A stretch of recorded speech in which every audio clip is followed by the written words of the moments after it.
어제 생산기지에서 물류센터로 옮겨진 국내 첫 코로나19 백신인 아스트라제네카 제품이 조금 전부터 전국 요양병원과 보건소 등 의료기관으로 이송되기 시작했습니다. 첫 접종은 내일 오전 9시에 시작됩니다. 코로나19 새 환자가 어제 400명은 넘었는데 오늘은 400명 안팎이 될 것으로 보입니다. 정부는 다음 주부터 시행될 사회적 거리두기 조정안을 내일 발표합니다. 4차 재난지원금의 규모가 3차 때 2배가 넘는 20조 원 안팎이 될 걸로 보입니다. 민주당은 지원 대상을 늘리고 지급 기준을 세분화해서 최대 600만 원까지 주는 방안을 검토하고 있습니다. 지난해 사상 처음으로 인구가 줄었습니다. 급격한 저출산과 사망자 증가 때문인데 지난해 태어난 출생아 수는 27만 2천 명으로 3년 만에 다시 30만 명대 밑으로 떨어졌습니다. 정부가 경기도 광명 시흥지구를 3기 신도시로 추가 지정해서 7만 가구를 공급하기로 했습니다. 부산 대저와 광주 산정에도 각각 1만 가구가 넘는 중규모 공공택지지구가 개발됩니다. 국내 비트코인 가격이 하루 사이에 1,000만 원 가까이 떨어지는 등 큰 가격 변동을 보이면서 전문가들이 경고하고 나섰습니다. 코스피는 2.45% 급락하며 16거래일 만에 3,000선 아래로 내려갔습니다.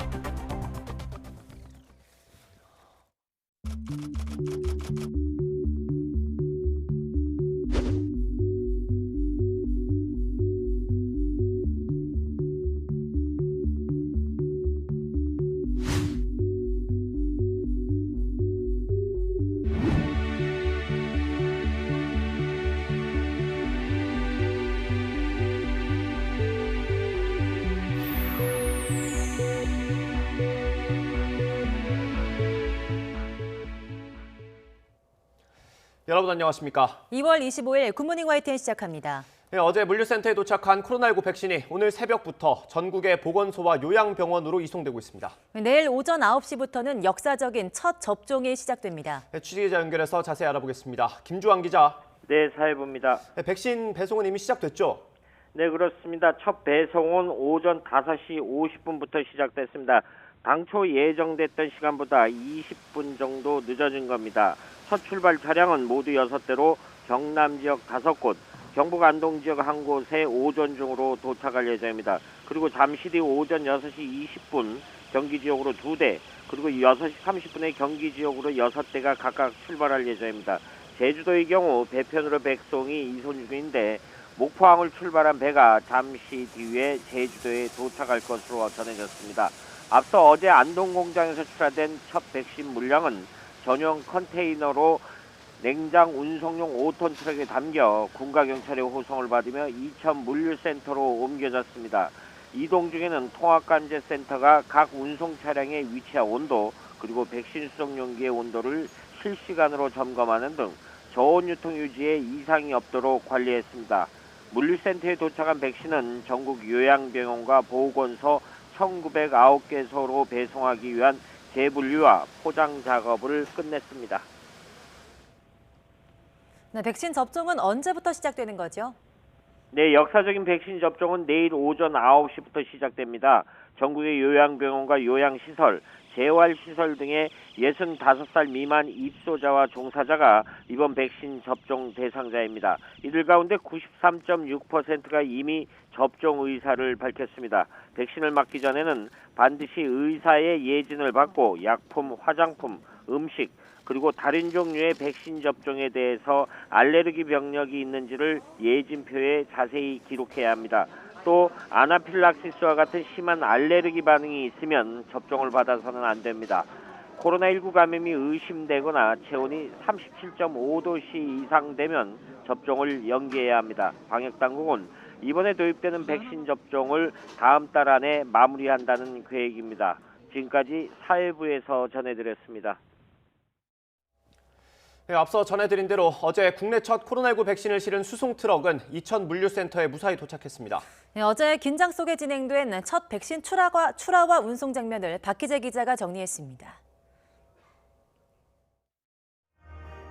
오전 10시 13분, 길 양쪽에 있는 인파들 사이로 5톤 트럭 한 대가 조심스럽게 출발합니다. 국내에서 처음으로 접종될 코로나19 백신인 아스트라제네카 백신 17만 명 분량을 실은 트럭입니다. 경북 안동에 있는 생산기지에서 코로나19 백신을 가득 채운 트럭은 무사히 출발했습니다. 2시간 반 동안 이루어진 운송 끝에 다다른 곳은 경기 이천에 있는 백신 물류센터. 낮 12시 44분, 백신을 담은 컨테이너 문이 열렸습니다. 지게차가 백신이 든 상자를 차량에서 조심스럽게 들어올린 뒤 창고 안으로 입고를 마쳤습니다. 이곳에 보관된 백신은 포장 작업을 거쳐 17시간 정도 머무른 뒤 본격적으로 전국 각지에 있는 보건소와 요양병원에 보내질 예정입니다. 온 국민의 염원이 담긴 국내 코로나19 백신 1호가 접종 준비에 첫 발을 뗐습니다. YTN 박시입니다. 제주도민에게 접종할 첫 아스트라제네카 백신이 수송하던 중에 전량 교체됐습니다. 질병관리청에 따르면 어제 오후 제주도민에게 접종할 백신 3,900회분을 경기 이천 물류센터에서 전남 목포 여객선 터미널로 수송하는 과정에서 용기의 온도가 영상 1.3도로 떨어졌습니다. 아스트라제네카 백신은 영상 2도에서 8도의 상온에서 저장이 가능한 것으로 알려져 있습니다. 질병관리청은 해당 백신을 회수하고 전량 교체해서 다시 수송을 진행했습니다. 질병관리청은 코로나19 백신을 맞은 사람이 이상 반응에 대한 국가 보상을 신청할 경우 120일 이내에 보상 여부를 결정할 방침이라고 밝혔습니다. 보상 가능한 부분은 진료비, 간병비, 장애 일시보상금, 사망 일시보상금과 장제비 등입니다. 이 가운데 사망 일시보상금의 경우 4억 3,700여만 원이 지급됩니다. 서울시도 코로나19 백신 접종 계획을 발표했습니다. 내일부터 고위험군인 시내 요양병원, 요양시설의 이용자 등을 대상으로 1차 접종을 시작합니다. 구수본 기자입니다. 서울시의 목표는 독감 유행이 시작되는 오는 11월 이전까지 18세 이상 서울 시민의 70% 이상, 약 606만 명이 접종을 마치는 겁니다. 접종 대상은 3단계로 나뉩니다. 중증 혹은 사망 위험도, 의료 방역 사회 필수 기능, 그리고 지역사회 전파 위험도를 고려하여 우선순위를 정했습니다. 오는 26일부터 3월까지 시행되는 1단계 접종은 전체 대상자의 1.6%, 9만 6천 명이 대상입니다. 시내 요양병원 요양시설에 만 65세 미만 입소자와 종사자가 먼저 맞고 이후엔 고위험 의료기관 종사자와 코로나19 대응 요원들이 접종합니다. 2차 접종은 전체의 30.5%인 185만 명이 대상입니다. 65세 이상 어르신과 노인 재가복지시설 이용자, 장애인, 노숙인 시설 입소자, 종사자 등이 포함됩니다. 마지막 3단계 접종은 전체의 67.8%인 411만 명이 대상입니다. 50에서 64세 성인과 만성질환자, 군인, 경찰, 소방, 교육, 보육시설 종사자부터 그 외 시민까지 순차적으로 접종 대상이 확대됩니다. 접종 방법도 3가지로 나뉩니다. 서울시는 다음 달 성동구를 시작으로 올해 상반기 안에 자치구별로 한 곳 이상씩 지역 접종센터 29곳을 설치합니다. 집 근처에서 백신을 맞을 수 있도록 위탁 의료기관 3,500곳도 확보할 방침입니다. 요양병원, 요양시설은 소속 의사가 자체 접종하거나 방문 접종팀이 직접 찾아갑니다. 접종 이후 이상 반응 사례에 대비해 시와 자치구, 보건당국 사이 한라인을 운영하고 접종 사흘 후엔 문자 알림을 통해 이상 반응 여부를 확인합니다. 서울시는 백신 접종 계획이 차질 없이 이루어지기 위해선 시민의 신뢰와 협조가 절대적이라고 강조했습니다. 접종자는 접종 후 접종을 증명하는 증명서에 대해서는 저희들이 발급해 드릴 예정입니다. 적극적으로 접종에 대한 정보를 공개하고 투명한 접종을 진행을 해서 접종 불안감을 해소해 나가도록 하겠습니다. 또 백신에 대한 기대감이 방심으로 이어져선 안 된다며 개인 생활 방역을 이전보다 더 철저히 해달라고 당부했습니다. YTN 구수본입니다. 미국 식품의약국 FDA가 현지 시각 24일 존슨앤존슨의 코로나19 백신 예방 효과와 안전성을 인정했습니다.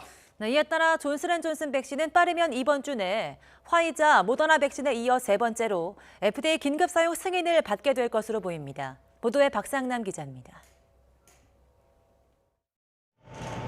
존슨앤존슨이 미국과 남아공에서 진행한 백신의 3상 임상시험 결과 미국에서는 72%, 남아공에서는 64%의 예방 효과를 보인 것으로 미 식품의약국 FDA가 분석했습니다. 전체적인 예방 효과는 66%였습니다. 94%가 넘는 예방 효과를 보인 화이자와 모더나 백신보다는 낮은 수치지만 이들 두 개사의 임상시험은 변이 바이러스가 퍼지기 전에 이뤄진 점을 고려해야 한다고 미 언론은 지적했습니다. 존슨앤존슨 백신은 특히 중증 예방 효과가 85%로 높은 수준을 보였습니다. 코로나19로 입원하거나 사망할 확률이 크게 떨어진다는 뜻입니다.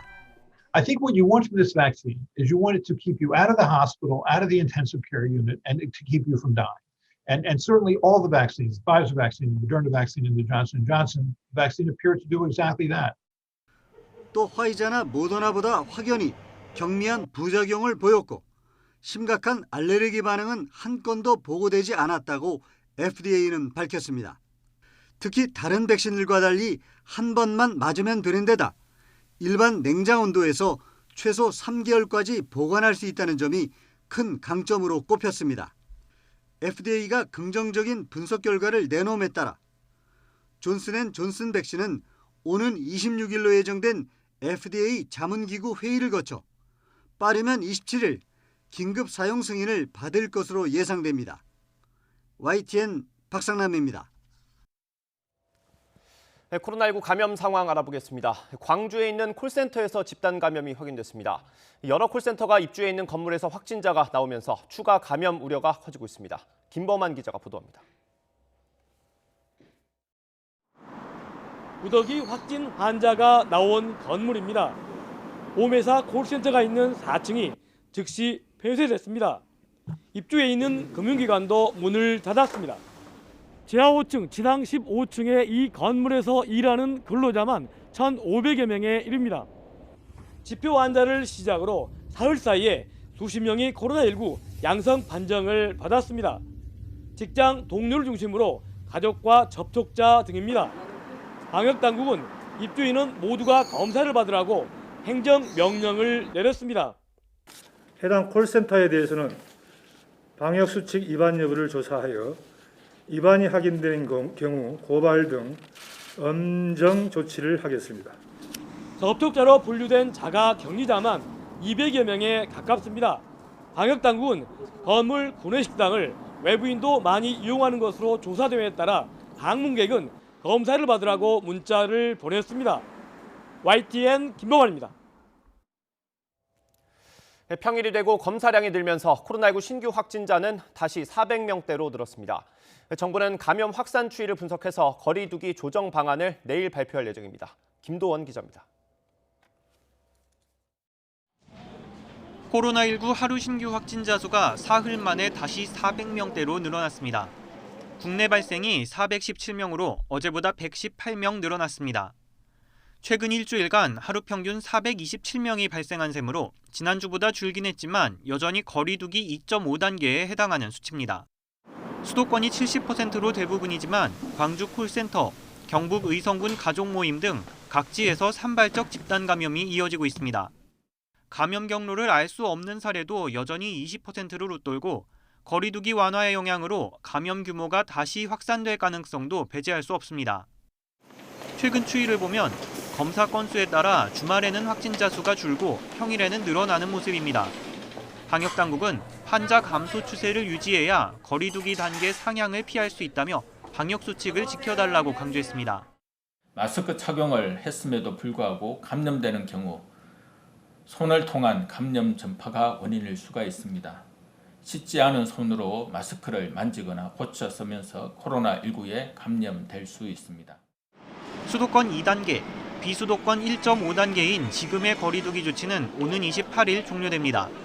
확진자 발생 상황만 보면 안심할 수 없지만 거리 두기 장기화에 따른 소상공인 등의 경제적 피해가 막심해 정부의 고민은 깊어지고 있습니다.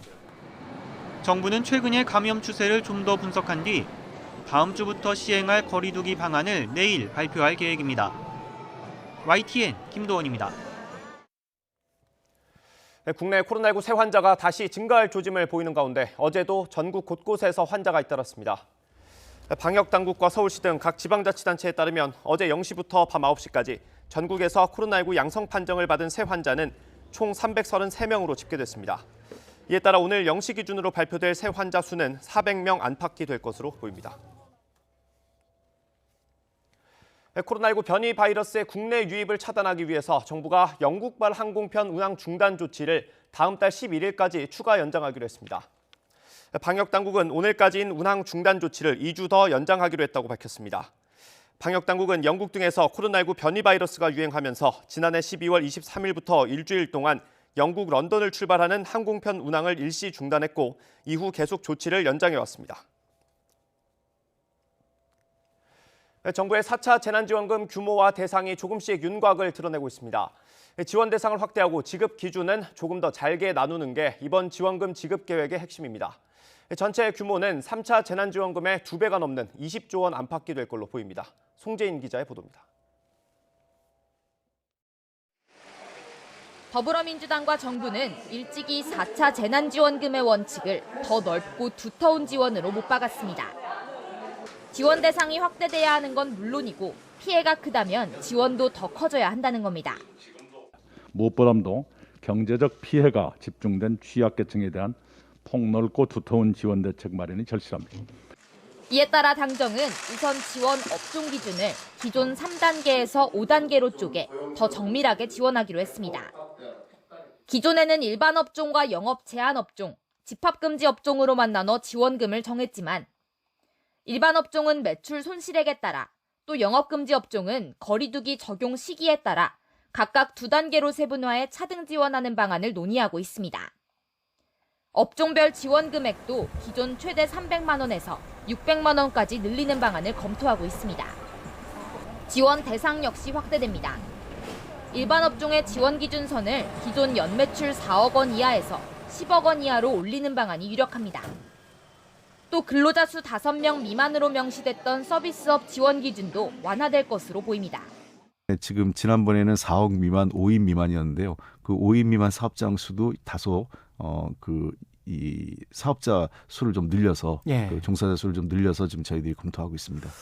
다만 사각지대 해소를 위해 소득 하위 40%에게 일괄적으로 지원금을 주는 방안은 기재부와의 논의 과정에서 결국 빠졌습니다. 코로나19 피해 지원 금액에 백신 접종 비용, 그리고 이미 확정된 예산까지 포함하면 전체 규모는 20조 원에 이를 것으로 보입니다. 4차 재난지원금의 규모와 내용은 오는 28일 고위 당정청 회의에서 최종 확정되는 가운데 올해 첫 추경안은 다음 달 중순 본회의에서 처리될 전망입니다. YTN 송재인입니다. 중대범죄수사청을 설치해서 검찰의 수사권과 기소권을 완전히 분리하는 이른바 검찰개혁 시즌2에 대해 당정청이 엇박자를 보이고 있습니다. 문재인 대통령이 속도를 조절하라고 주문했는지를 놓고 여러 주장과 해석이 뒤섞이고 있는데요. 박범계 장관과 민주당은 문 대통령의 뜻이 속도 조절이 아니라고 했지만 정작 대통령을 가까운 거리에서 보좌하는 유영민 대통령 비서실장이 그런 당부가 있었다고 밝혔습니다. 오철희 기자입니다. 수사청을 신설해서 검찰의 수사권을 가져오고 기소권만 남겨두는 이른바 검찰개혁 시즌2에 대한 대통령의 속도 조절론은 바로 이 발언 때문에 등장했습니다. 대통령께서 저에게 주신 말씀 중에 크게 두 가지. 일단 올해부터 시행된 수사권 개혁의 안착이라는 말씀을 하셨고요. 두 번째는 범죄 수사 대응 능력, 반부패 수사 역량이 후퇴되어서는 안 된다라는. 하지만 더불어민주당 내부에서 무슨 소리냐, 검찰개혁을 서둘러야 한다는 목소리가 끊이지 않자 당정청 간에 이견이 있는 것 아니냐는 관측이 제기됐습니다. 이에 민주당은 검찰개혁의 방향을 함께 공유하고 있다면서 서둘러 진화에 나섰고, 당청 간에 또는 당정 간에 이견이 있는 것처럼 알려지는 것은 전혀 사실이 아니다 하는 점을 명백히 밝힙니다. 논란에 불씨를 지핀 박범계 장관도 이르면 이번 달 안에 관련 법안을 발의하고 상반기 안에 통과시켜야 한다는 민주당 입장에 공감의 뜻을 밝혔습니다. 제가 대통령님의 그 두 당부를 속도 조절이라고 표현하지 않았습니다. 대통령께서도 그런 표현을 쓰신 바 없고요. 민주당의 당론으로 어떤 의견이 모아지면 당연히 따라야 됩니다. 그런데 정작 생각지도 못했던 곳에서 엇박자가 났습니다. 국회 운영위의 청와대 업무보고에서 유영민 대통령 비서실장이 문재인 대통령의 속도 조절 주문이 있었다고 실토한 겁니다. 속도 조절 말씀하시는 겁니까? 속도 조절 이야기는 박범계 장관 그 임명장 받으러 온 날 대통령께서 속도 조절 당부를 했죠. 국회 운영위원장인 민주당 김태년 원내대표도 당황한 기색이 역력했습니다. 즉각 발언을 바로잡았습니다. 속도 조절 이렇게 말씀하신 건 아니잖아요. 제가 정확한 워딩은 기억 못합니다만은 그런 뜻이었다. 조국 사태에 이어 추미애 윤석열 갈등 국면을 거치면서 검찰 개혁에 대한 피로감이 큰 상황입니다. 이번과 같은 불협화음이 계속 나온다면 국민들의 공감을 얻기는 쉽지 않을 것으로 보입니다. YTN 우철입니다. 네, 정부가 경기도 광명과 시흥지구를 3개 신도시로 추가 선정하고 7만 가구를 공급하기로 했습니다. 이사 공급 대책에서 예고한 신규 공공택지가 1차로 발표된 건데요. 부산 대저와 광주 산정에도 1만 가구 이상의 중규모 공공택지 지구가 개발됩니다. 보도에 신윤정 기자입니다.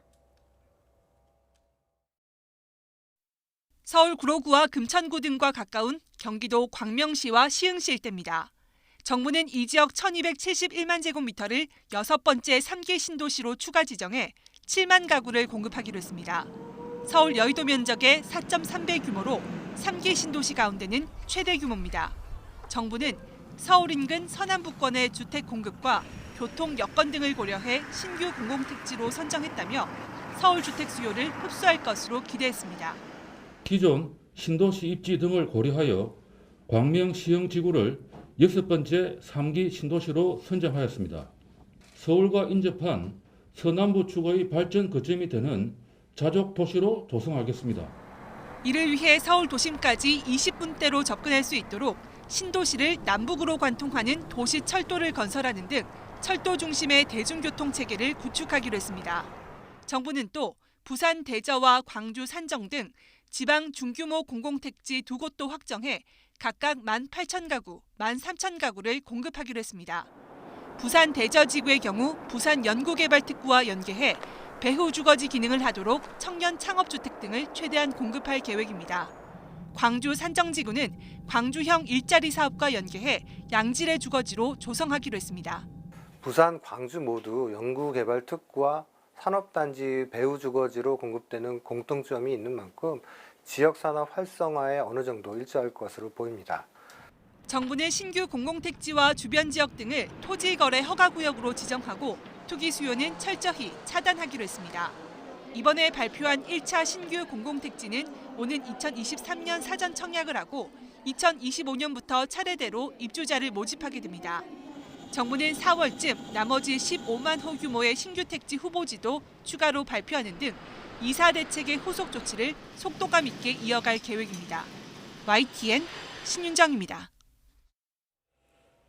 네, 국토교통부가 국회 상임위를 통과한 부산 가덕도 신공항 특별법에 대해서 사실상 반대한다는 내용의 보고서를 제출한 것으로 확인됐습니다. 이 보고서에서 국토부는 가덕도 신공항에 필요한 예산이 28조 6천억 원 정도로 추정되는 데다 안전성에도 문제가 있다고 분석했습니다. 보도에 부장원 기자입니다. 국토교통부가 국회에 제출한 국토부 가덕공항 보고란 제목의 대외비 문건입니다. 16쪽 분량의 보고서에서 국토부는 부산 가덕도 신공항 추진의 문제점을 조목조목 짚었습니다.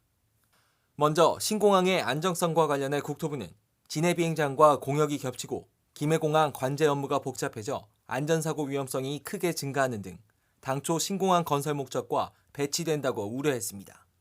가덕도 신공항이 예정대로 완성되더라도 결국 운영상 난맥이 불가피하다는 지적도 내놨습니다. 부산시가 발표한 가덕도 신공항안은 국제선 활주로 하나만 개항하도록 했는데 이렇게 되면 환승객 이동 동선이 늘어나 항공사 입장에서도 효율성이 떨어진다는 겁니다. 결국 민주당 주장대로 가덕도 신공항이 동남권 관문공항으로 거듭나려면 국제선은 물론 국내선과 군시설 등까지 함께 갖춰야 경쟁력이 있다는 건데 그럴 경우 대폭 늘어나는 사업비가 문제입니다.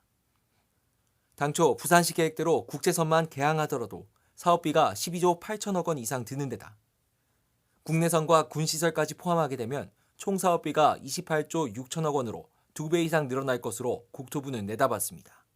문건 제출 사실이 공개되자 국토부는 여러 고려 사항을 여야 위원들에게 설명한 것뿐이라고 해명했지만 사실상 주무부처 입장에서 현 상태론 가덕도 신공항 추진이 어렵다는 입장을 전달한 것으로 보입니다. 특히 국토부는 보고서에 이런 문제를 알면서도 가덕도 신공항 특별법에 반대하지 않는 것은 직무유기에 해당할 수 있다고 적었습니다. 거대 양당이 합의한 만큼 가덕도 신공항 특별법의 본회의 처리는 이미 구분응선을 넘은 상황입니다. 하지만 선거를 앞둔 특혜성 논란에 주무부처의 반대 입장까지 전해지면서 논란이 계속될 전망입니다. YTN 부장원입니다. 지난해 태어난 출생아 수가 27만 2천 명에 그치면서 불과 3년 만에 30만 명대 아래로 떨어졌습니다. 심각한 저출산은 사상 첫 인구 감소로 이어져서 지난해 인구가 3만 3천 명 줄었습니다.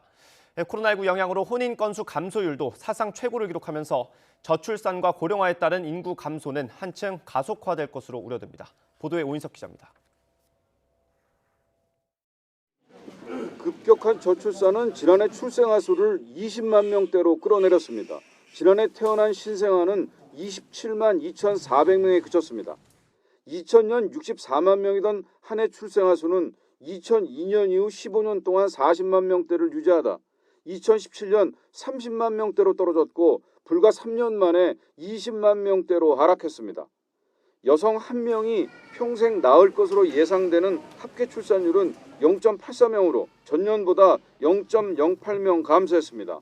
이는 세계 최저 수준으로 OECD 회원국 평균 합계 출산율보다 한참 뒤집니다. 특히 지난해 4분기 합계 출산율이 0.75명으로 곤두박질하며 분기 기준으로는 처음으로 0.7명대에 진입했습니다. 37개 회원국 중 우리나라의 합계 출산율이 가장 낮았으며 1명 미만을 기록한 국가도 한국뿐이었습니다. 30대 초반과 20대 후반의 출산율이 많이 감소한 가운데 40대를 제외한 전 연령층에서 출산율이 줄었습니다. 전년 대비 첫째는 14,000명, 둘째는 13,000명이 감소했고 결혼 후 2년 이내 출생아 수는 11,000명이 줄었습니다. 코로나19 영향으로 지난해 혼인 건수는 가장 큰 폭의 감소율을 기록했습니다. 전년 대비 10.3%가 줄었습니다. 사망자 수는 30만 5천 명으로 1년 전보다 10,000명이 증가했습니다. 60대 남자의 사망률이 여자보다 2.7배 높았고 월별 사망자 수는 1월이 가장 많았습니다. 급격한 저출산과 사망자가 늘면서 지난해 사상 처음으로 인구가 감소했습니다. 출생아 수에서 사망자를 뺀 자연 감소는 마이너스 3만 3천 명이었습니다. 기록적인 저출산의 코로나19 영향으로 혼인 감소까지 겹치며 저출산과 인구 고령화에 따른 인구 절벽 현상이 올해는 더욱 가속화될 것으로 우려됩니다. YTN 오인석입니다. 네, 어제 코스피가 급락하면서 3,000선이 무너졌습니다. 어제 코스피는 전 거래일보다 75.11포인트, 2.45% 내린 2,994.98의 장을 마감했습니다. 미국 증시가 변동성이 커진 가운데 중국 증시도 장중에 낙폭이 커지면서 밸류에이션 부담으로 그동안 상승폭이 컸던 자동차와 인터넷, 2차 전지 관련 종목들이 큰 폭으로 내려가면서 코스피 급락을 이끈 것으로 전문가들은 분석했습니다. 한때 6,500만 원대까지 치솟았던 비트코인 가격이 1,000만 원 가까이 하락하는 등 큰 가격 변동을 보이고 있습니다. 금융당국은 다음 달부터 비트코인에 대한 직접 감독에 들어가기로 했습니다. 박병한 기자가 보도합니다. 대표적인 가상화폐 비트코인이 국내 거래소에서도 큰 가격 변동을 보이고 있습니다. 국내 가상화폐 거래소 빗썸에서 지난 23일 비트코인 가격은 고가 6,336만 원과 저가 5,471만 원을 기록해 하루 변동폭이 약 1,000만 원에 달했습니다. 다른 거래소인 업비트에서도 고가 6,176만 원과 저가 5,503만 원을 오르내려 변동폭이 700만 원에 달했습니다. 이보다 앞서 비트코인은 지난 16일 사상 처음으로 5만 달러를 넘어섰고 시가총액도 1조 달러를 돌파했습니다. 비트코인 가격은 최근 테슬라의 CEO 머스크의 발언에 따라 큰 폭의 오르내림을 보였고 이런 가격 변동에 한국은행도 우려를 나타냈습니다. 비트코인 가격이 왜 이렇게 비싼지를 잘 이해하기 어려울 정도로 저희들이 판단하는 척도를 볼 때 지금의 비트코인 가격의 이상 급등 아닌가. 제닛 옐런 미 재무장관도 지난 22일 비트코인은 투기적 자산이며 결제 수단이 될 수 없고 극도로 변동성이 높아 투자자들의 잠재적 손실을 우려한다고 경고했습니다. 중앙은행들은 가상화폐, 비트코인 등을 통해서 이루어지고 있는 조세 회피의 가능성, 그리고 불투명한 외환 거래의 가능성 등에 주목하고 있어서 이를 규제하기 위한 방안을 마련하고 있고요. 이러한 방안들이 마련되는 경우에 기존에 가지고 있던 가상화폐나 비트코인 등의 역할 등에 있어서 문제가 제기될 가능성도 있다고 생각됩니다. 반면 캐시 우드 아크 인베스트먼트 매니지먼트 CEO는 최근 비트코인이 건강한 조정을 보이고 있어 다행스럽다고 말해 여전히 비트코인의 미래에 대해 낙관적인 전망을 내놓았습니다. 이 가운데 우리 정부는 다음 달 25일부터 시행되는 개정 특정금융정보법을 근거로 금융위원회 산하 금융정보분석원에서 비트코인에 대해 직접 감독을 시작합니다.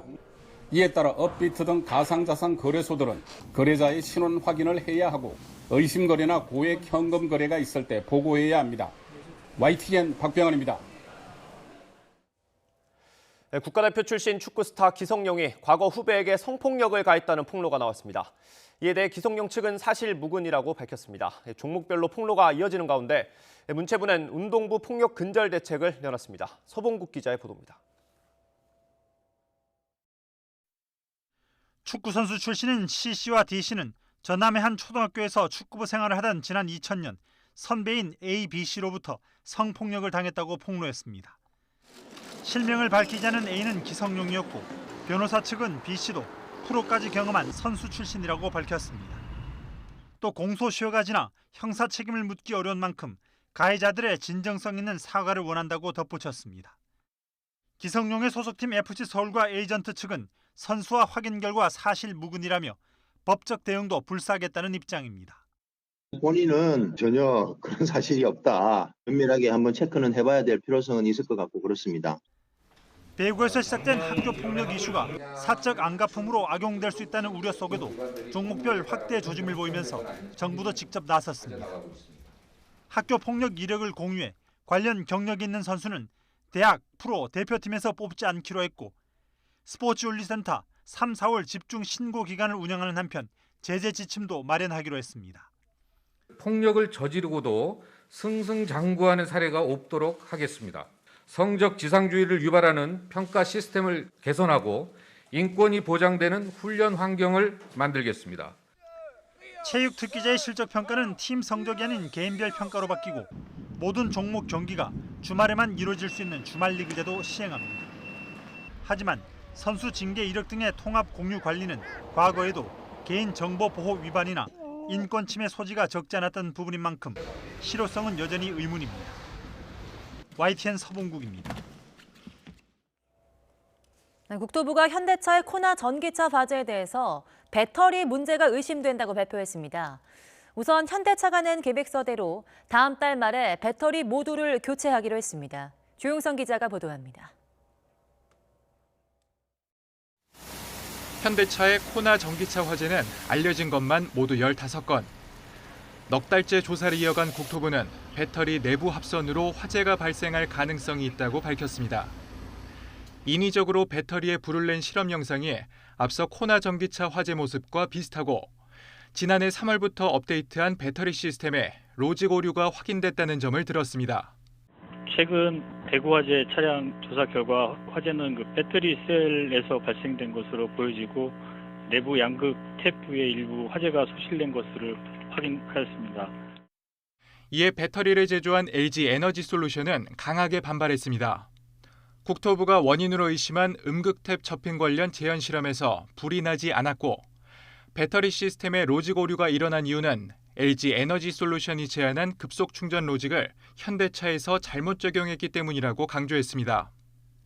조사는 끝나지 않았지만 이와 별도로 현대차가 계획을 밝힌 자발적 리콜부터 진행하기로 했습니다. 다음 달 말부터 배터리 시스템을 무상 교체할 차는 코나 전기차와 아이오닉 전기차, 일렉시티 전기버스 등 26,000대입니다. 현대차는 해외에 팔린 차도 리콜 조치하기로 해 대상이 모두 8만 1,000대, 비용은 1조 원대에 이를 것으로 보입니다. 유력한 화재 가능성만 제시한 국토부가 명확한 최종 조사 결과를 내놓지 않으면 현대차와 LG 에너지 솔루션 측에 리콜 비용 분담 분쟁으로 번질 가능성이 있습니다. YTN 조용성입니다. 유엔 인권이사회에 3년 만에 복귀한 미국이 북한 인권 결의에 대한 지지를 촉구했습니다.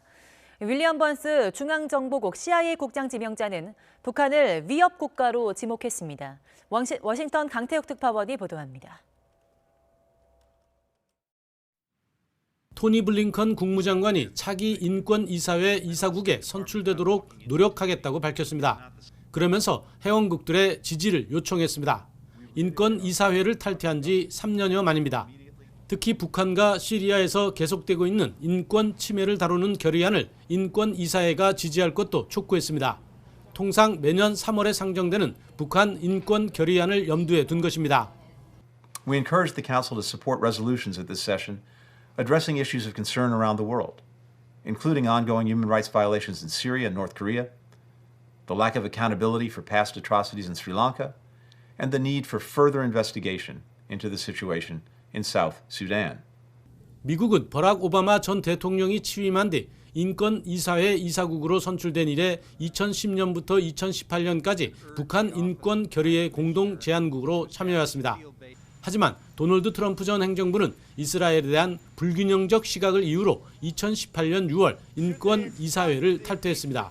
북한과의 비핵화 협상을 위해 인권 문제를 거의 제기하지 않았습니다. 바이든 대통령은 민주주의와 인권 중시 기조를 여러 차례 천명해왔고 새 행정부 들어 복귀를 선언했습니다. 이런 가운데 인사청문회에 나선 윌리엄 번스 미국 중앙정보국 국장 지명자는 북한을 위협 국가로 지목했습니다. 국제 지형이 점점 더 복잡하고 경쟁적으로 변하고 있는 상황에서 도발적인 북한은 익숙한 위협이라고 말했습니다. It's a world where familiar threats persist, from terrorism and nuclear proliferation to an aggressive Russia, a provocative North Korea, and a hostile Iran. 북한에 대한 바이든 정부의 시각은 이렇듯 관료들의 사안별 언급을 통해 구체화하고 있습니다. 워싱턴에서 YTN 강태욱입니다. 정의용 외교부 장관이 어제 오후 모하마드 자리프 이란 외교장관과 전화 통화를 하고 양국 간 현안에 대해서 의견을 교환했습니다. 정 장관은 자리프 장관에게 우리 선박과 선장의 억류를 조속히 해제할 것을 촉구했습니다. 또 자리프 장관은 동결 원화 자금 문제 조속한 해결을 요청했으며 정 장관은 우리 정부가 진전성을 가지고 최선의 노력을 기울이고 있음을 설명했다고 외교부는 밝혔습니다. 이와 함께 정 장관은 이란 핵합의 복원을 위한 당사국 간 대화 노력을 지지한다고 밝혔습니다. 이란 중앙은행 총재가 한국 내 동결 자산 70억 달러 가운데 10억 달러를 우선 돌려받을 것이며 만일 한국이 동결 자금을 반환하지 않을 경우 국제법에 따라 사법 절차를 밟을 것이라고 밝혔습니다. 이란 국영 IRNA 통신 등 현지 매체에 따르면 압돌라세르 햄마티 이란 중앙은행 총재는 현지 시간 24일 기자들과 만난 자리에서 한국에서 돌려받을 10억 달러는 상품 형태가 아니며 이란 은행 계좌로 송금될 것이라고 강조했습니다. 햄마티 총재는 한국 대사와 만난 자리에서 이 같은 뜻을 분명히 전했으며 한국이 지급하지 않을 경우 국제법에 따른 대응 조치를 할 것이라고 말했습니다. 제1교포 차별을 정당화하는 램저 교수의 논문에 대한 비판이 잇따르자 이 논문을 출간한 유럽의 유명 출판사가 정식 조사에 착수했습니다. 이 조사 결과에 따라 논문 취소 조치까지도 고려될 수 있을 것으로 보입니다. 보도에 김영근 기자입니다. 독일 출판사 스프링거의 홈페이지입니다. 유럽 학술지에 실린 램지어 교수의 제1교포 폄훼 논문에 대한 경고문이 실려 있습니다. 출판사 측은 논문 내용에 대해 문제가 제기됐다며 독자들의 주의를 당부했습니다. 또 논문 내용에 대한 조사가 진행 중이라면서 관련자들의 해명을 듣고 조사가 끝나면 적절한 조치가 취해질 것이라고 밝혔습니다. 문제가 된 논문은 일제시대 일본으로 건너간 조선인들을 읽지도 못하고 계산도 못하는 하등 노동자로 묘사하고 있습니다. 또 조선인들이 못 배운 데다 기술도 없어서 일본 업체들이 고용을 꺼렸다고 주장하면서 조선인에 대한 차별을 정당화하고 있습니다. 이 논문에 처음 문제를 제기한 건 이진희 이스턴 일리노이 주립대 사학과 교수입니다. 역사를 왜곡했을 뿐 아니라 인종차별적인 시각을 지니고 있다고 비판했습니다. 또 역사 주제 학술 논문으로는 낙제점이라며 출판사 측에 시정을 요구했습니다. 이어 전 세계 많은 학자들이 비판 행렬에 동참하자 출판사 측도 태도를 바꿨습니다. 이 문제를 아주 심각하게 받아들이고 있다면서 출판윤리위 지침에 따라 신속하게 조사할 것이라고 약속했습니다. 이번 홈페이지 경고문과 조사 착수는 이에 따른 후속 조치입니다. 출판사 측이 조사에 착수함에 따라 램지어 교수의 논문이 역사적 사실을 왜곡하고 근거가 없는 것으로 확인될 경우에는 논문 취소 조치까지도 고려될 것으로 보입니다. YTN 김영근입니다.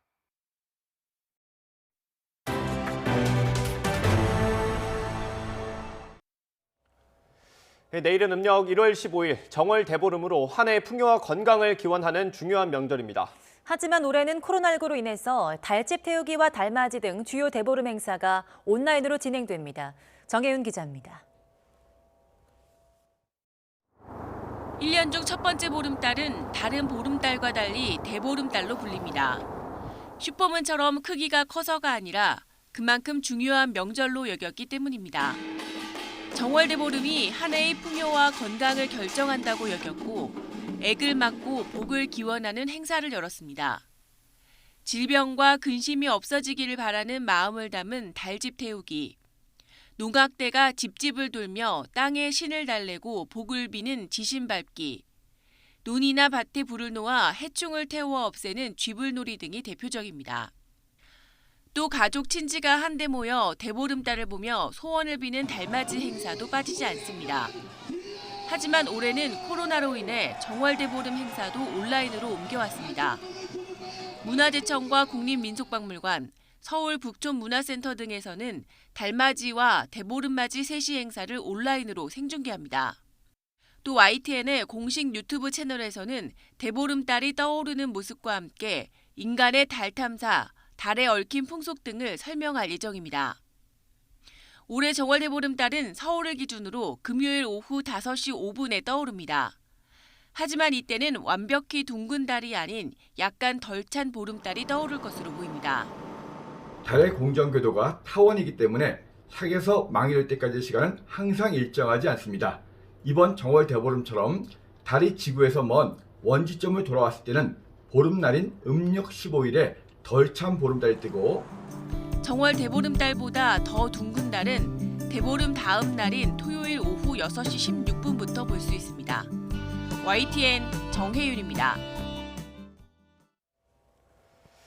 전날 주문한 상품을 새벽에 배송해주는 새벽 배송 시장이 급성장하고 있지만 소비자들의 불만도 적지 않다는 소비자원 조사 결과가 나왔습니다.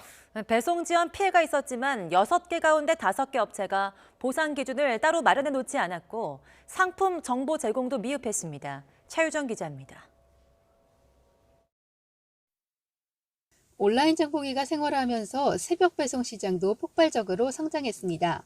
전날 자정까지 주문하면 새벽 6시에서 7시 전에 배송오는 새벽 배송의 주요 고객은 장보기 쉽지 않은 맞벌이 부부들입니다. 보통 고기나 채소 같은 신선식품이 도착하면 냉장고에 넣어놓고 출근하는 만큼 새벽 배송은 정시 배송이 중요합니다. 하지만 관련 피해 유형을 집계했더니 배송이 늦기와 피해봤다는 불만이 적지 않았습니다. 최근 2년간 새벽 배송 관련 소비자 불만이 접수된 건만 144건이었는데 출근 뒤에야 상품이 도착했다는 등의 배송 지연 피해가 25%로 가장 많았습니다. 한 8시쯤에 도착을 해서 아침 준비를 못하고 제가 다른 데 가서 새벽에 슈퍼마켓 가서 구매해서 문제는 피해가 발생해도 배상받을 방법이 사실상 없다는 겁니다.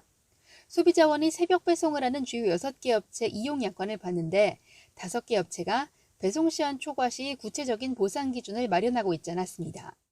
소비자 분쟁 해결 기준에 따르면 배송 지연이 되는 경우에 손해배상을 하고 있지만 그 업체들이 자체적으로 구체적인 보상 기준을 갖고 있지 않아서 실질적으로 소비자들이 배상을 받기 어려운 실정입니다.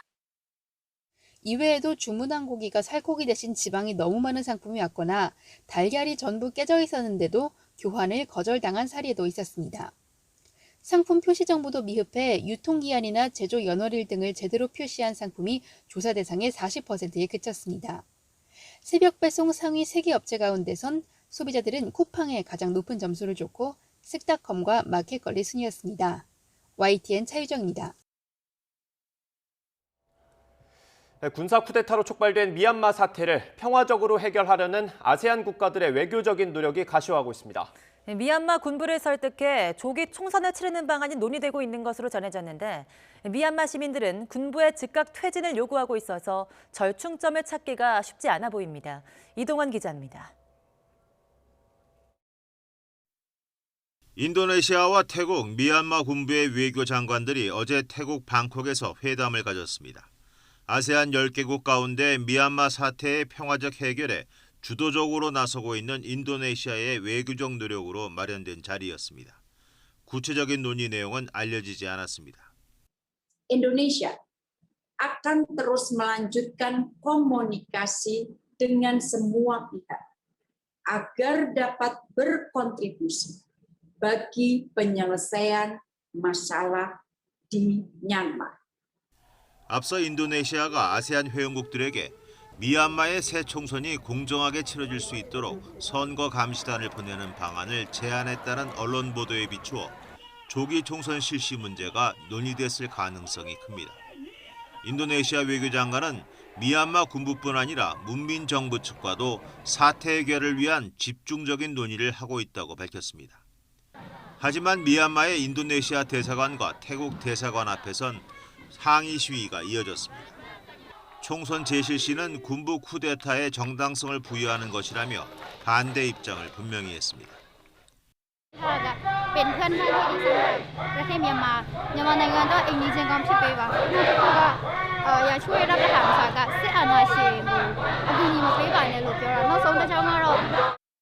항의 시위가 19일째 이어진 어제도 양곤과 만달레이 등지에서 학생과 교사, 승려와 소수민족 등 수천 명이 거리로 나와 행진을 벌였습니다.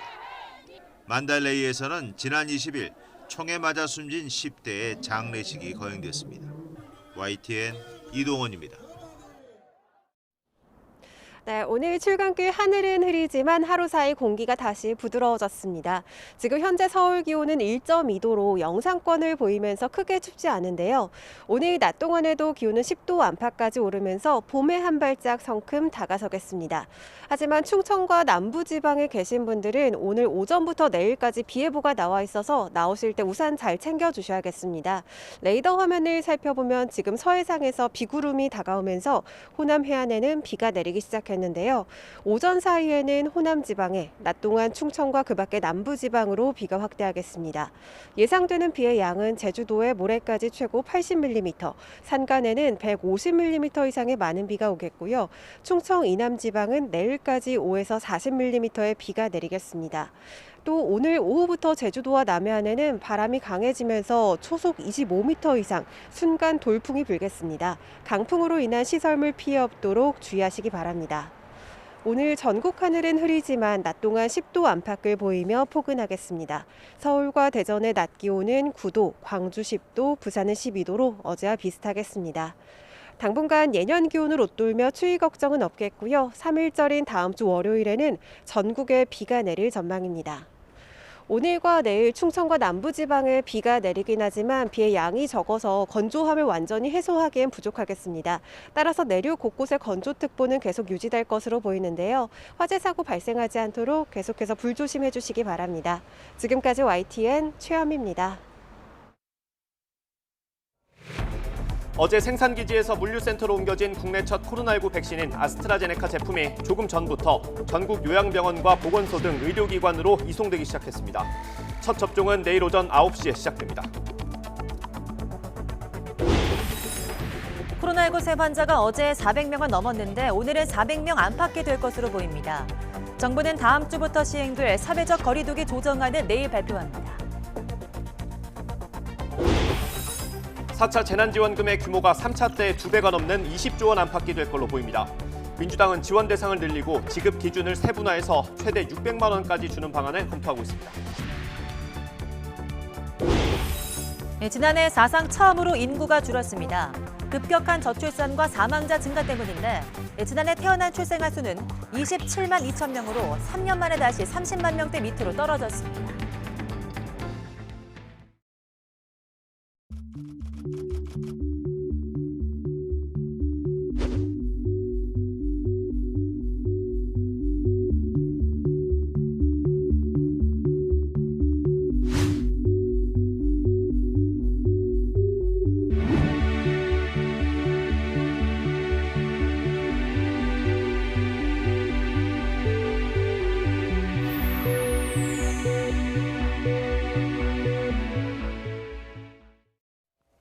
네, 굿모닝 YTN 이어갑니다. 내일 코로나19 백신 첫 접종을 앞두고 어제 출하된 백신이 오늘부터 각 보건소와 요양병원으로 이송되기 시작했습니다.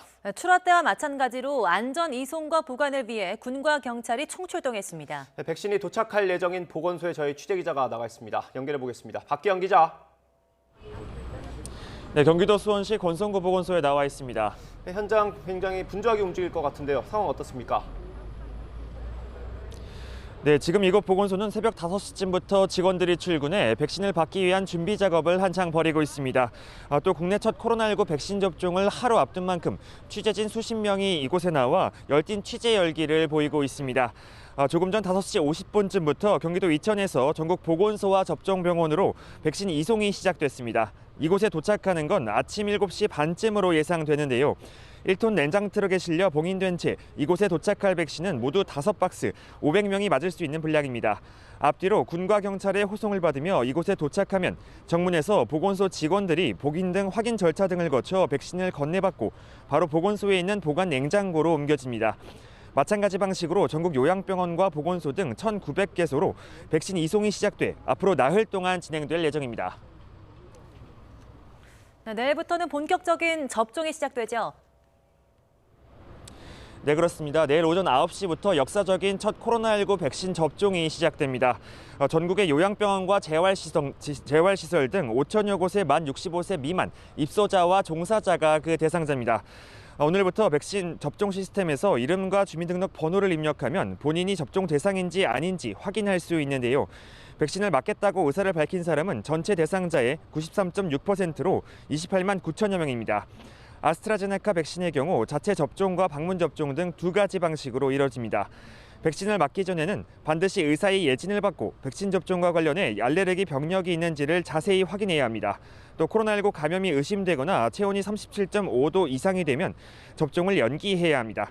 방역당국은 이번에 도입되는 백신의 1, 2차 접종을 오는 6월 안으로 모두 마무리할 계획입니다. 지금까지 경기도 수원시 권성구 보건소에서 YTN 박현입니다. 아스트라제네카 백신은 앞서 경북 안동 공장에서부터 경기도 이천에 있는 물류센터까지 삼엄한 경비 속에서 옮겨졌습니다. 군 경찰 차량과 함께하는 첫 수송 행렬은 2시간 만에 끝났습니다. 정현우 기자가 보도합니다. 백신이 생산되는 경북 안동 SK 바이오사이언스 공장. 경찰들이 폴리스 라인을 치고 공장 부지를 둘러쌌습니다. 군 병력도 군견까지 동원해 공장 안팎을 순찰합니다. 삼엄한 경계 속 모습을 드러낸 백신 수송 차량. 선두의 순찰차를 앞세우고 천천히 이동하기 시작합니다. 경찰 오토바이 4대와 기동대 버스, 군사경찰과 경찰특공대를 포함한 군경 40여 명이 동참한 호송 행렬. 경찰의 교통통제에 힘입어 한 번도 멈추지 않은 운송 차량은 경기도 이천 물류센터까지 184km를 2시간여 만인 낮 12시 반쯤 도착했습니다. 모의훈련을 수차례에 걸쳐서 실시를 했기 때문에 특이하게 어려운 점은 없었습니다. 백신 수송 근무에 참여하게 돼서 되게 감개무량합니다. 보건소로 가기 전 백신을 나눠 포장하는 물류센터도 경비가 삼엄하긴 마찬가지. 차량이 도착하자마자 군 관계자들이 운송에 문제가 없었는지 확인합니다. 결박 상태 이상 없으시죠? 예, 이상 없습니다. 네, 이제 결박 해제하시면 되겠습니다. 앞으로 경찰은 이천 물류센터 등 주요 시설에 전담 부대를 배치해 2시간 간격으로 순찰합니다. 방역당국은 닷새 동안 경찰과 군 당국의 협조를 받아 78만 5천 명분 백신 수송을 마무리할 계획입니다. YTN 정현우입니다. 코로나19 백신을 맞더라도 2회 접종까지 마치고 2주가 지나야 완전한 면역력을 가질 수 있습니다. 적어도 이 기간에는 우리가 했던 대로 방역 수칙을 잘 지켜야 한다는 건데요. 올해 안에 마스크를 벗기는 힘들 거라는 전망도 나오고 있습니다. 박홍구 기자입니다. 2회 접종하는 아스트라제네카 백신은 8주에서 12주 간격을 두고 맞도록 되어 있습니다. 또 항체가 형성되려면 2차 접종 후 1, 2주 정도가 지나야 합니다. 따라서 2월 말이나 3월 초에 1차 접종을 했을 경우 충분한 예방 효과를 보려면 5월 또는 6월은 되어야 합니다. 백신 접종을 통해서 충분한 면역 반응을 내가 얻었다고 생각하려면 적어도 완전 접종이 이루어지고 나서 2주 정도의 시간은 지나야 할 겁니다. 또 항체가 형성돼도 마스크는 계속 쓰는 것이 좋습니다.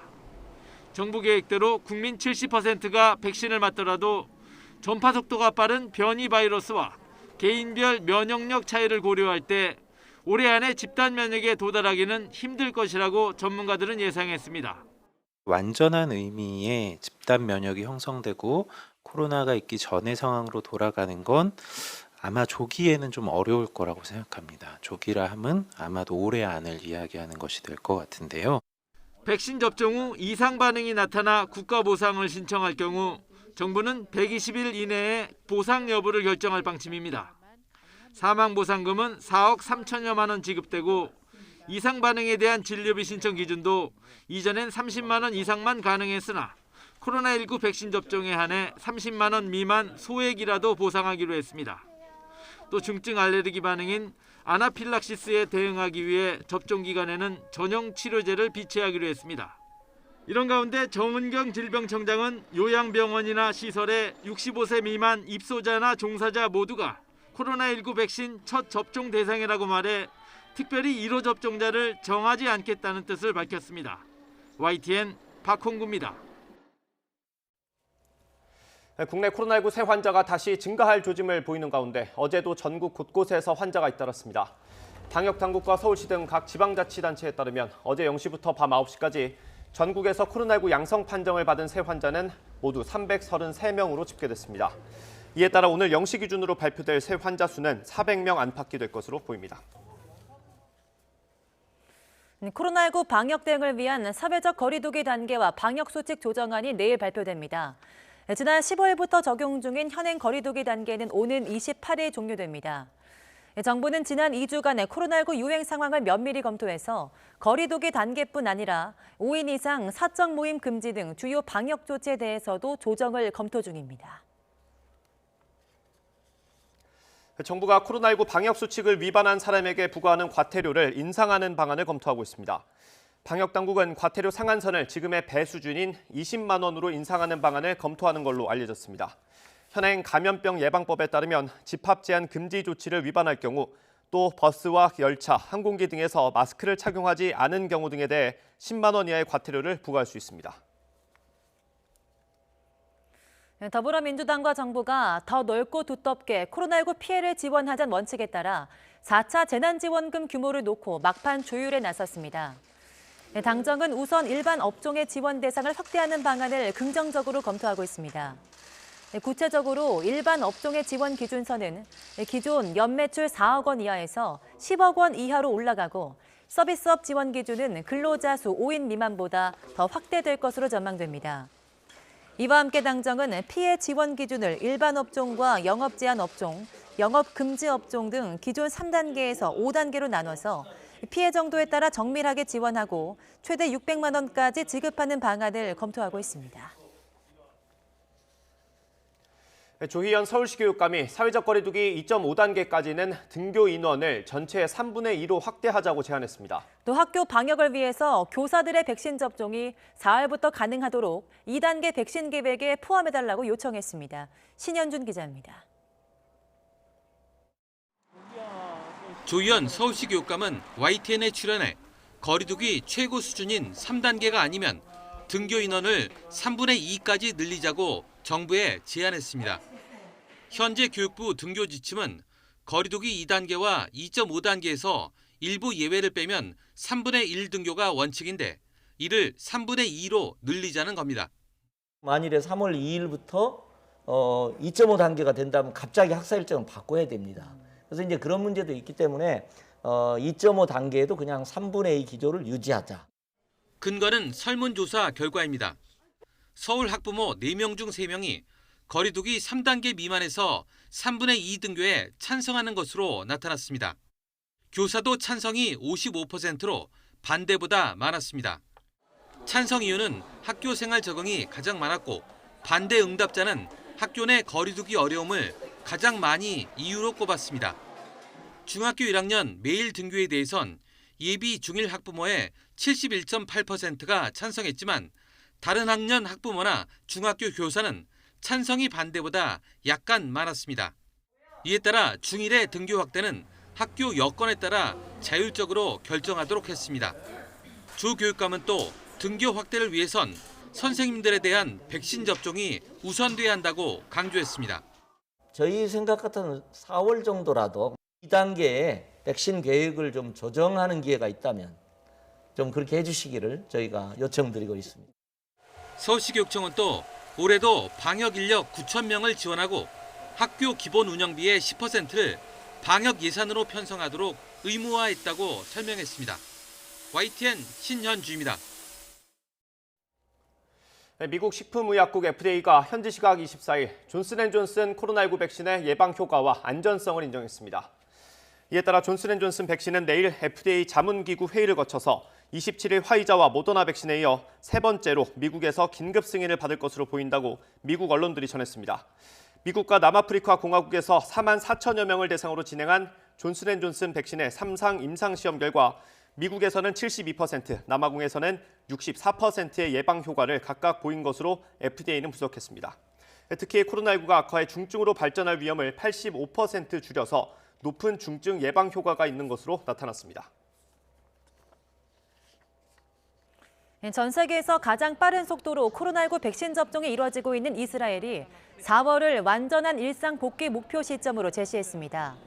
베냐민 네타냐후 이스라엘 총리는 현지 시각 24일 기자회견에서 3월 말까지 16세 이상 모든 성인의 백신 접종을 마치고 4월까지 완전한 개방을 희망한다고 밝혔습니다.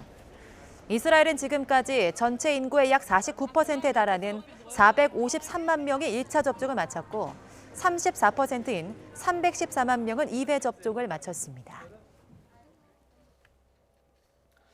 중국이 예상보다 코로나19 백신 접종의 속도가 붙지 않으면서 일반인에 대한 접종을 앞당겨 시작했습니다. 중국은 백신 수출과 기부에도 적극적인데요. 효과가 낮아 일부 퇴짜를 맞는 사례도 나오고 있습니다. 베이징에서 강성웅 특파원이 보도합니다. 베이징의 한 코로나19 백신 접종소입니다. 백신을 맞으러 온 젊은 사람들이 눈에 띕니다. 19세에서 59세까지의 일반인은 나중에 맞추기로 했다가 최근 접종 시기를 앞당긴 겁니다. 打完之后吧，反正感觉自己流感了30分钟，反正身体上也没有任何的反应。拿到了第二次的疫苗时间，感觉打了这个疫苗呢，感觉放心一点儿。 중국이 접종 대상자를 넓힌 것은 예상보다 접종 속도가 느리다고 판단했기 때문으로 보입니다. 춘제 전까지 5천만 명을 2번씩 접종하기로 했지만 실제는 4천만 회분을 놓는 데 그쳤습니다. 중국은 국내에서의 백신 접종을 가속화하면서 동시에 수출과 무료 기부도 늘려나가고 있습니다. 기부 대상국은 필리핀과 캄보디아 등 주변국은 물론 짐바브웨, 벨라루스까지 무려 53개국입니다. 中方将在力所能及的范围内继续同各方开展疫苗合作，帮助国际社会早日战胜疫情。 경제력과 백신을 앞세운 중국의 선심성 외교가 미국의 위협이 된다는 관측까지 나오고 있습니다. 반대로 중국의 이른바 백신 외교가 역효과를 내는 경우도 발생하고 있습니다. 필리핀은 중국이 기부하는 백신 60만 회분을 일선 의료진에게는 놓지 않겠다고 밝혔습니다. 공짜로 주겠다는 중국산 코로나100 백신의 예방 효과가 50%에 불과하다며 불신을 드러낸 겁니다. 미국과 EU 등 선진국들이 아직 개발도상국의 방역을 돌볼 여유가 없는 상황에서 저가 또는 공짜 백신을 앞세운 중국의 백신 외교는 논란 속에서도 계속되고 있습니다.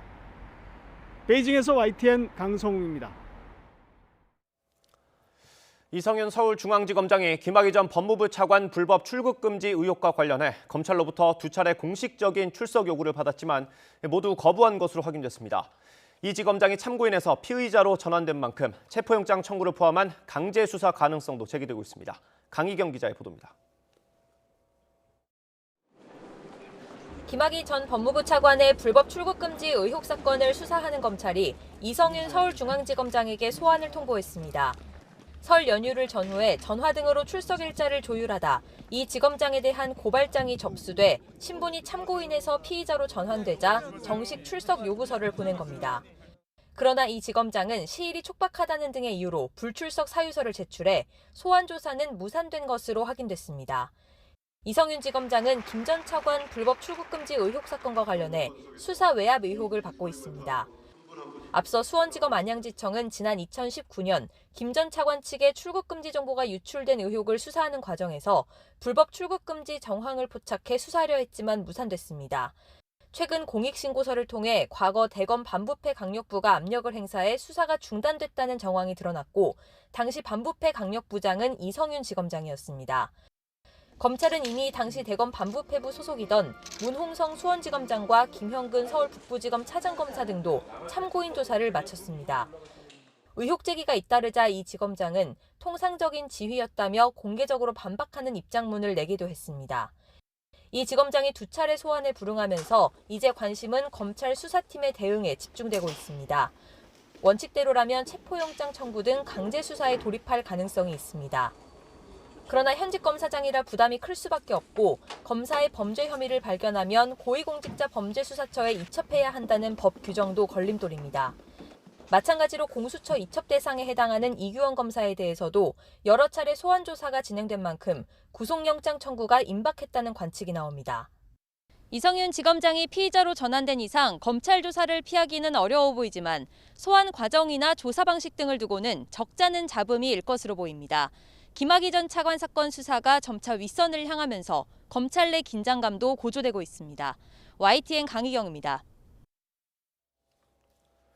경찰이 윤석열 검찰총장의 장모 최모 씨의 납골당 이권 개입 의혹 사건에 대해서 재수사에 나선 걸로 확인됐습니다. 서울경찰청 반부패 공공범죄수사대는 지난달 8일 서울중앙지검으로부터 최 씨의 사문서 위조와 사기 등 혐의에 대한 보완 수사 요청을 받아서 수사에 착수했다고 밝혔습니다. 경찰은 지난달 27일 이 사건의 고발인인 노모 씨를 불러서 다시 조사했습니다. 노 씨는 지난해 1월 최 씨가 자신이 명의 신탁한 주식 10%를 법조 브로커에게 불법 양도하는 수법으로 납골당 사업의 이권을 가로챘다며 경찰에 고발했습니다. 월성원전 조기 폐쇄 의혹을 수사하는 검찰 수사팀이 최근 법무부가 발표한 인사에서 자리를 지켰습니다. 핵심 인물로 지목된 백운규 전 장관의 구속영장이 기각되면서 잠시 주춤했던 검찰 수사에 다시 속도가 붙을 전망입니다. 이상곤 기자입니다. 설 연휴를 앞두고 법원이 백운규 전 산업부 장관에 대한 구속영장을 기각하면서 검찰 수사는 제동이 걸렸습니다. 앞서 검찰은 백 전 장관이 원전 경제성 평가 과정에 직권을 남용해 부당한 압력을 행사하고 한국수력원자력의 업무를 방해했다며 영장을 청구했습니다. 하지만 법원은 검찰이 제출한 증거자료만으로 백 전 장관의 범죄 혐의에 대한 소명이 충분히 이뤄졌다고 보기 어렵다고 판단했습니다. 이후 숨고르기에 들어간 검찰 수사가 다시 힘을 받을 것이라는 전망이 나오고 있습니다. 법무부의 검찰 중간 간부 인사에서 수사팀을 이끄는 대전지검 이상현 부장검사가 자리를 지켰기 때문입니다. 앞서 윤석열 검찰총장은 이번 인사를 앞두고 법무부의 월성원전 수사팀 교체 불가 입장을 전한 것으로 알려졌습니다. 장관으로서 처음으로 대전을 찾은 박범계 법무부 장관은 불필요한 오해가 나올 수 있다며 수사팀이 있는 대전지검은 방문하지 않았습니다. 그러면서 수사팀 유임이라는 인사를 통해 자신의 뜻을 밝혔다며 원전 수사에 압박을 가한다는 의혹에 대해 선을 그었습니다. 말 그대로 인사로 보여드렸습니다. 부담 있는 건 사실이고 그렇지만 제 마음은 전혀 현안 수사와는 관련이 없고 검찰 수사는 한 차례 기각된 백 전 장관에 대한 영장 재청구 가능성이 가장 먼저 제기됩니다. 하지만 재판부의 판단을 뒤집을 만한 증거를 추가로 확보했는지가 관건입니다. 최이봉 전 산업정책비서관 등 이른바 청와대 윗선들에 대한 소환 조사도 이어질 것이라는 관측이 나오는 가운데 원전 자료 삭제 혐의 등으로 먼저 재판에 넘겨진 산업부 공무원들에 대한 첫 재판은 2주 앞으로 다가왔습니다. YTN 이상곤입니다. 유영민 대통령 비서실장이 감사원의 월성 1호기 조기 폐쇄 타당성 감사와 관련해 유감을 표명했습니다. 유 실장은 어제 국회 운영위원회 전체 회의에서 감사원은 경제성 평가에 대한 위법성 등을 감사한다고 했지만 전체적으로 보면 정부 정책 전반에 대한 것으로 가지 않았느냐고 말했습니다. 그러면서 재판 중인 사안이라 조심스럽긴 하지만 감사원이 공무원들의 적극적인 행정에 심각한 영향을 주고 있으며 굉장히 우려스럽다고 설명했습니다. 경기도 광명시흥과 부산 대저, 광주 산정이 신규 공공택지로 지정됐습니다. 국토교통부는 대도시권 주택 공급 확대 방안의 후속 조치로 신규 공공택지 3곳을 우선 확정해 발표했습니다. 경기 광명시흥지구에서 7만 호, 부산 대저지구에서 18,000호, 광주 산정지구에서 13,000호 등 10만 1,000호가량이 공급될 예정입니다. 국토부는 특히 서울 인근 서남부권의 주택 공급과 교통 여건 등을 고려해서 광명시흥을 6번째 3개 신도시로 선정했다며 서울 주택 수요의 흡수가 가능할 것이라고 설명했습니다. 최근 투기 세력이 최고 가격으로 부동산 거래를 신고한 뒤 이를 취소해서 주택 실거래가를 부풀리는 게 아니냐는 의혹이 제기됐습니다. 정부와 여당은 계약 당일에 실거래가를 신고하게 해서 이를 막겠다는 입장인데 자세히 보면 실효성이 있을지는 의문입니다. 이경국 기자입니다. 지난해 매매 신고 뒤 거래가 취소된 아파트 가운데 서울에선 2건 중 1건, 전국적으로는 3건 중 1건이 역대 최고가였던 것으로 나타났습니다. 이를 두고 투기 세력이 시세 조작을 위해 허위 거래를 한 것 아니냐는 의혹이 제기됐습니다.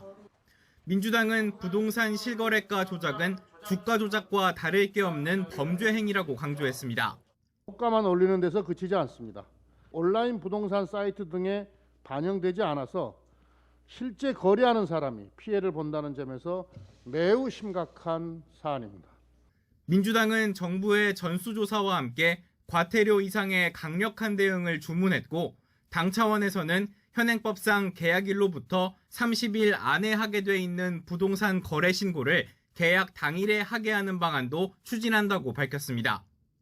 변창흠 국토교통부 장관도 국회에 나와 같은 계획을 밝힌 바 있습니다. 당일 신고를 통해 실시간으로 거래 가격은 물론 이후 진행 과정도 드러나게 한다는 겁니다. 공인중개사하고 입회하에 신고할 수 있도록 시스템을 만들어야 되지 않을까. 잔금이 치르는 것을 계속 좀 이게 인터넷이나 이런 공공적인 플랫폼 속에서 좀 확인할 수 있게 한다면. 민주당은 국토교통위 소속 의원들을 중심으로 정부와의 협의를 통해 부동산 거래 신고법 개정에 나설 전망입니다. 하지만 시장과 부동산업계의 반응은 냉랭합니다. 신고일을 앞당길 뿐 계약 취소는 여전히 가능해 실효성이 약하고 오히려 불편만 초래할 거란 겁니다. 무조건적인 당일 신고 원칙 대신 계약이 취소되면 이를 주요 포털 사이트 등에도 신속히 반영하고 취등록세 신고와 연계해 완료된 계약의 정보만 제공되게 해야 한다는 지적이 나오고 있습니다. 이에 대해 국토부는 신고기한 변경을 포함해 부동산 거래 관리를 위한 전반적인 시스템 마련을 계획하고 있다고 설명했습니다. YTN 이경국입니다. 종합편성채널 출범 당시 자본금을 불법 충당한 MBN에 내려진 6개월 영업정지 처분 효력을 한시적으로 중단시키는 법원 결정이 나왔습니다. 이 법원은 영업정지로 MBN 측이 회복하기 어려운 손해를 볼 우려가 있는 만큼 본안 소송 결과가 나올 때까지는 효력을 중지시킬 필요가 있다고 판단했습니다. 보도에 임성호 기자입니다. 재작년 10월 검찰은 MBN 본사를 전격적으로 압수수색했습니다. MBN이 2011년 종합편성채널 출범 당시 자본금을 불법 충당했던 혐의가 드러난 겁니다. MBN은 당시 최소 자본금 3천억 원을 채우려고 임직원 이름으로 556억 원을 차명 대출받은 뒤 자사주 매입에 썼던 것으로 조사됐습니다. 또 재무제표에는 이를 정기예금으로 기재하는 등 분식 회계까지 저지른 사실도 드러났습니다. 검찰은 자본시장법 위반 등의 혐의로 MBN 법인과 경영진을 재판에 넘겼습니다.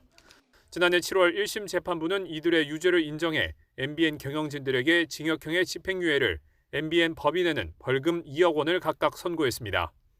법원의 유죄 판결이 나자 방통위는 MBN에 대해 6개월 업무정지 처분을 의결했습니다. 거짓이나 그 밖의 부정한 방법으로 2011년 최초 승인 및 2014년, 2017년 각각의 재승인을 받은 행위에 대하여 6개월간 방송 전부 업무 정지 처분을 하기로 하였습니다. 다만 시청자와 협력업체 피해 등을 고려해서 시행은 올해 5월까지 6개월 유예하기로 했습니다. 이에 불복한 MBN 측은 지난달 초 방통위를 상대로 업무정지 처분 취소 소송을 내면서 소송 결과가 나오기 전까지 방통위 처분 효력을 정지해달라는 집행정지도 함께 신청했습니다. 먼저 집행정지 사건을 심리한 법원은 MBN 측 손을 들어줬습니다.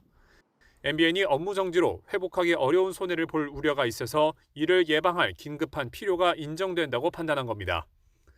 법원은 또 방통위 측이 제출한 자료만으로는 MBN 업무정지 효력 중단이 공공복리에 중대한 영향을 미칠 우려가 있다고 보기 어렵다고 덧붙였습니다.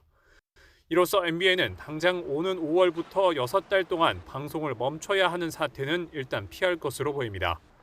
MBN은 법원 결정을 환영한다고 밝혔고 방통위는 법무부와 협의해 항고 여부를 검토하겠다고 설명했습니다.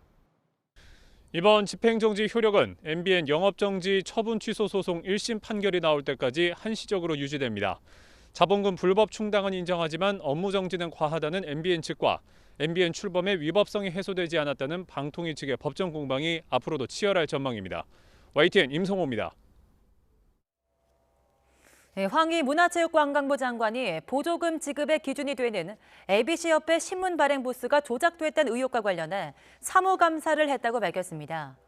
황희 장관은 어제 국회 문화체육관광위원회에서 신문을 100만 부 발행하고 절반에 폐기했다면 구독자에게 갈 것으로 보고 지원한 보조금도 허위 수령한 것이라는 민주당 김승원 의원의 질의에 이같이 답했습니다. 황 장관은 아직 사무감사에 대한 분석과 법률 자문 결과가 나오지 않았으며 만약 발행 부수 조작이라는 결과가 나오면 시정 조치나 개선 권고를 하겠다고 덧붙였습니다. 수질이 악화된 전라북도 새만금호에 대량의 해수 유통을 할 것인지 말 것인지를 결정하는 위원회가 어제 열렸습니다. 그런데 지금 당장 결정하지 않고 3년 후에 다시 상황을 봐가면서 논의하자고 해 논란은 계속될 것으로 보입니다. 김민성 기자입니다. 전북 군산과 김제, 부안 바다를 걸치는 인공호수 새만금호. 주변 농지에 농업용수를 대는 동시에 인근에 들어설 수변 도시의 기반이 되도록 설계됐습니다. 그러려면 무엇보다 물이 깨끗해야 하는데 20년간 4조 원 넘게 쏟아붓고도 사실상 수질 개선에 실패했습니다. 이 때문에 바닷물을 대량으로 유통할 것인지에 대한 논란이 이어졌고 그래서 올해 첫 새만금위원회에 관심이 집중됐습니다. 그런데 결론은 이번에도 나지 않았습니다. 12월 말부터 배수 관문을 하루 1회에서 2회로 확대 개방하고 있습니다. 얼마 되지 않았지만 수질이 상당히 개선된 것으로 보고를 받았습니다. 늘어난 해수 유통량으로 인한 수질 개선 효과를 긍정적으로 평가하고 이를 토대로 2023년까지의 단기 대책을 수립하기로 한 겁니다. 이와 함께 그동안 상류인 만경강과 동진강 지역 수질 개선에 치중하던 것에서 벗어나 새만금호 내 대책을 따로 세우기로 했습니다. 상류의 오염과 관련된 비점 오염원을 제거하기 위한 여러 가지 대책들까지를 합쳐서 저희가 단기적으로 수질 개선을 한번 보고요. 그것에 대한 평가를 좀 하고 2024년부터는 조금 본격적인 계획을 또 세워서 환경단체는 이 같은 대책에 기대감을 보이면서도 대량 해수 유통을 이번에 못 박지 않은 것에 대해서는 다소 아쉬움을 나타냈습니다. 새만금 기본계획에 해수통을 하겠다, 바닷물로 관리하겠다 이런 명시적인 규정도 없기 때문에 사실 많이 좀 아쉽고 실망스러운 이런 결정이기도 합니다. 29년째 이어지고 있는 새만금 해수 유통 논란. 이번에도 마침표를 찍지 못했습니다. YTN 김민성입니다. 네, 우리 정부가 유엔 인권이사회에서 일본군 위안부 문제는 보편적인 인권 문제라면서 일본을 다시 압박하고 나섰습니다. 네, 이에 일본 정부는 한일 합의로 이미 해결된 문제라고 반발하는 등 바이든 행정부 출범 이후에도 한일 간 냉기류가 이어지고 있습니다. 보도에 이규준 기자입니다. 정의용 외교부 장관이 취임한 지 보름이 지났지만 한일 외교장관 간 통화는 아직 감감무소식입니다. 외교부는 한일 당국 간의 조율을 계속하고 있다고 밝혔지만 오히려 미묘한 신경전이 감지됩니다. 이 가운데 최종문 외교부 2차관은 유엔 인권이사회 고위급 회의에서 일본군 위안부 문제를 제기하며 일본을 압박했습니다. 일본군 위안부는 보편적 인권 문제라며 심각한 인권 침해의 재발 방지 필요성을 거듭 강조했습니다.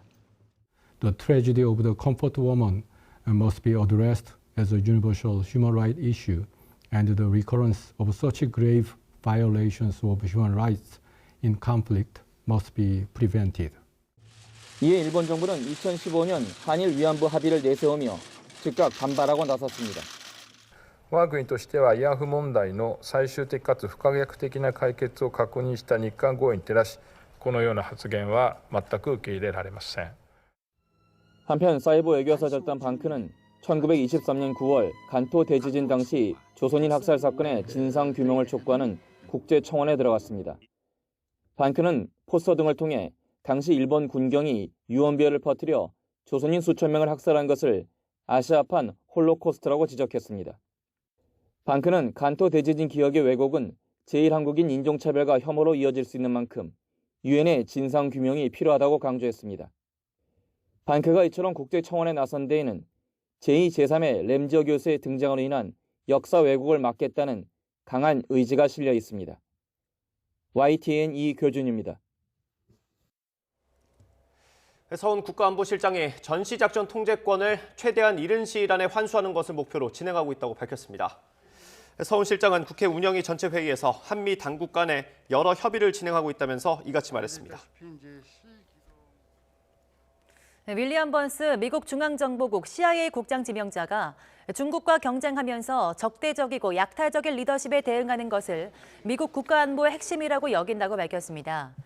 블룸버그 통신 등 미국 언론은 번스 지명자가 현지 시각 24일 상원 정보위의 인준청문회에서 자신의 최우선 과제를 중국, 기술, 정보 인력, 파트너십 등 4가지로 꼽았다며 이같이 전했습니다.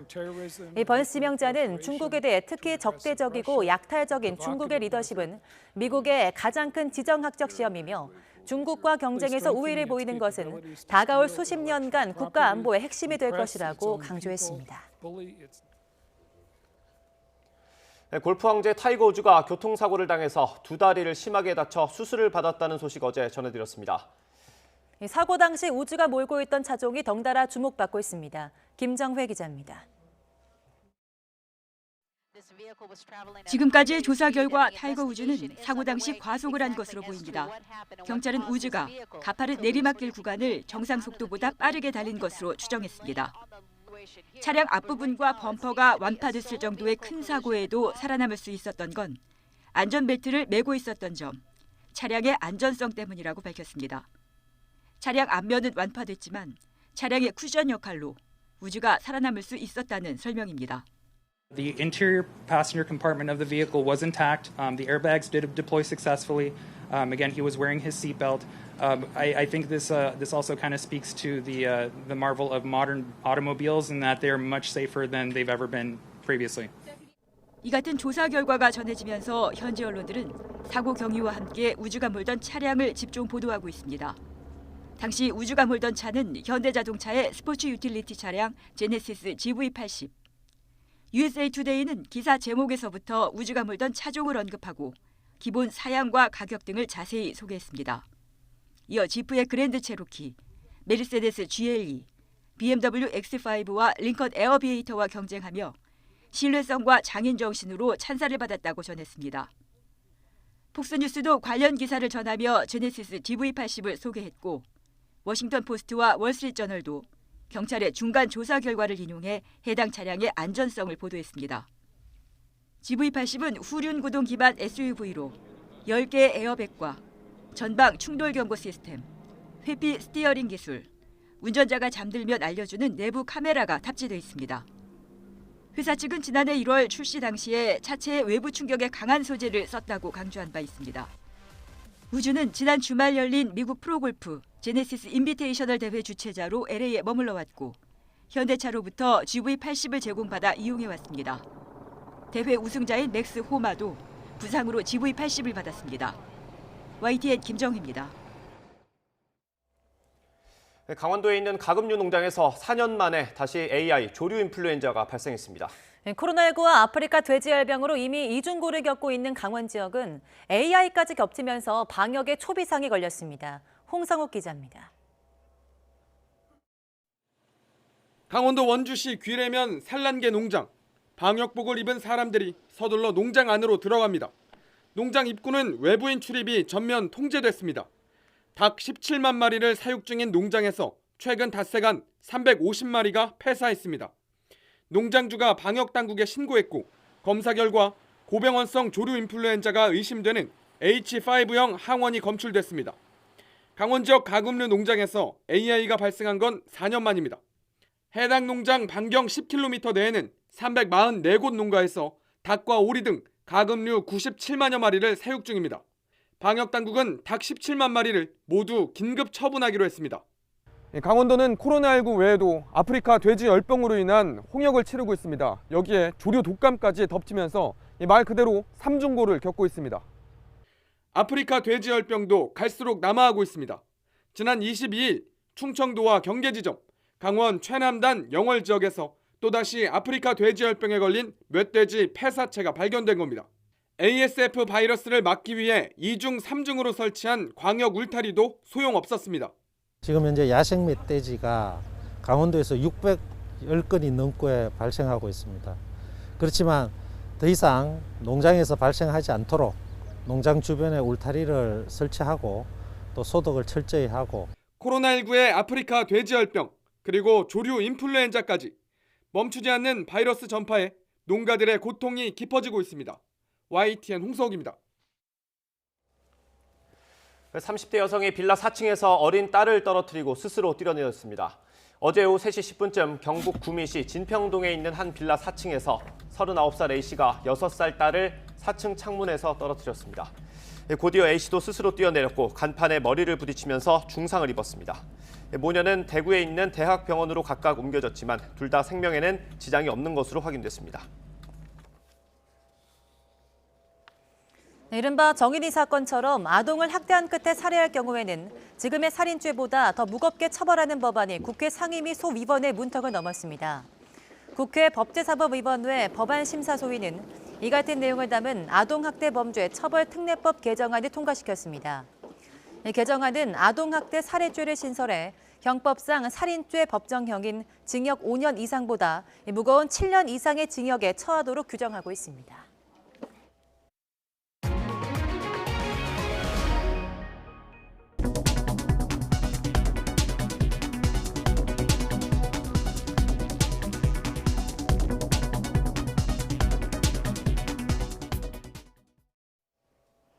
오늘 하늘빛은 흐리지만 날씨는 봄처럼 포근하겠습니다. 현재 서울 기온은 0.9도로 큰 추위 없는 상태고 한낮에도 9도선까지 올라서 예년 기온을 크게 웃돌겠습니다.